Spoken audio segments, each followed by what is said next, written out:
Sur la route des vacances, pourquoi ne pas prendre le temps de découvrir la richesse de nos villages? Ce soir, on s'arrête à Chevigny, dans la Vienne, qui a reçu le label des plus beaux détours de France. Pendant quelques heures, vous plongerez dans une atmosphère médiévale entre châteaux, donjons et spectacles avec des faucons.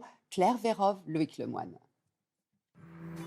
Sur la route des vacances, au détour de Poitiers, nous aurions pu faire une halte au Futuroscope, mais préférons faire un bond dans le passé.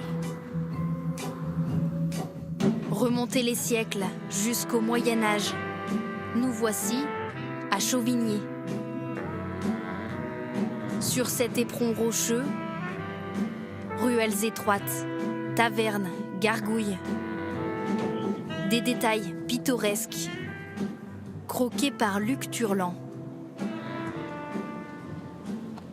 Sacré décor pour imaginer des histoires.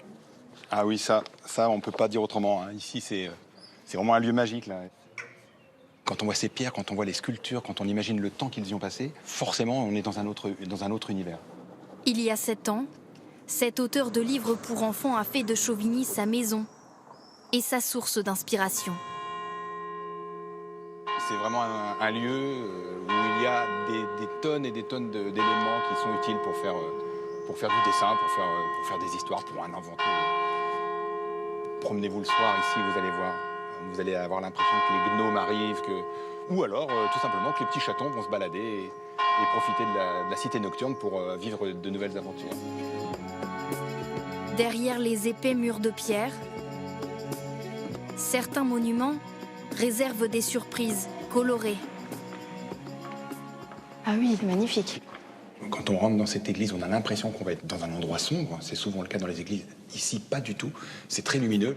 Le chœur de la collégiale offre des histoires sur chaque colonne, des scènes liturgiques du XIIe siècle, dans un style presque enfantin.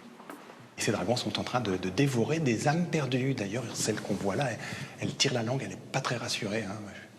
Je pense qu'elle va passer un sale quart d'heure. En quelques pas, nous sommes au cœur de la cité. Vous arrivez ici, sur la place du donjon. Un des cinq châteaux. 5 châteaux forts surplombent la ville. L'un d'entre eux est même toujours habité.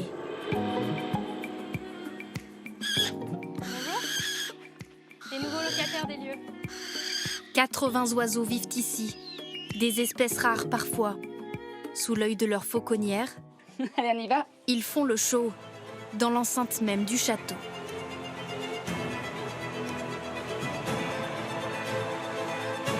Au plus près du public, subjugués par un spectacle de haut vol. Il est arrivé par derrière sans que je le sache. Je l'ai entendu, je me suis retournée, j'ai fait... On a une vue sur toute la ville. Et là, avec les faucons qui volent ou les cigognes qui volent autour, c'est vraiment magnifique, quoi.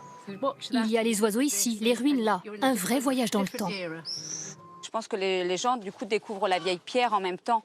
Et tout le monde le dit, c'est le fait que ce soit dans ce cadre historique, ça amène une petite touche quand même supplémentaire. Pour explorer totalement Chauvigny, il faut s'éloigner un peu de la cité. Enfiler une Charlotte. Impeccable, on y va?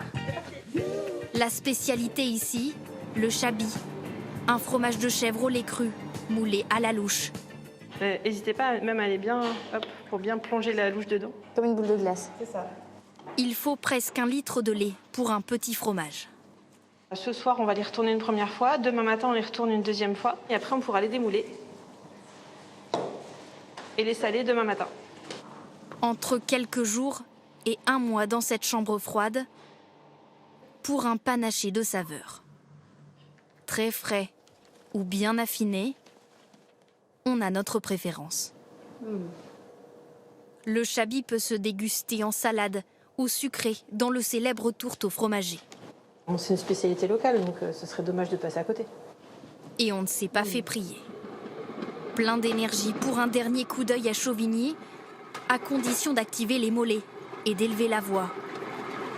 Très bruyant, mais enfin, la balade, super agréable. Grâce au vélo-rail, panorama imprenable sur la cité médiévale. On a de la hauteur par rapport à la ville et c'est sympa, on voit d'un autre angle en fait. On se rend compte que ça a quand même gardé son aspect assez historique. Ouais. Une route un peu différente et qui sait où elle nous mènera cette fois.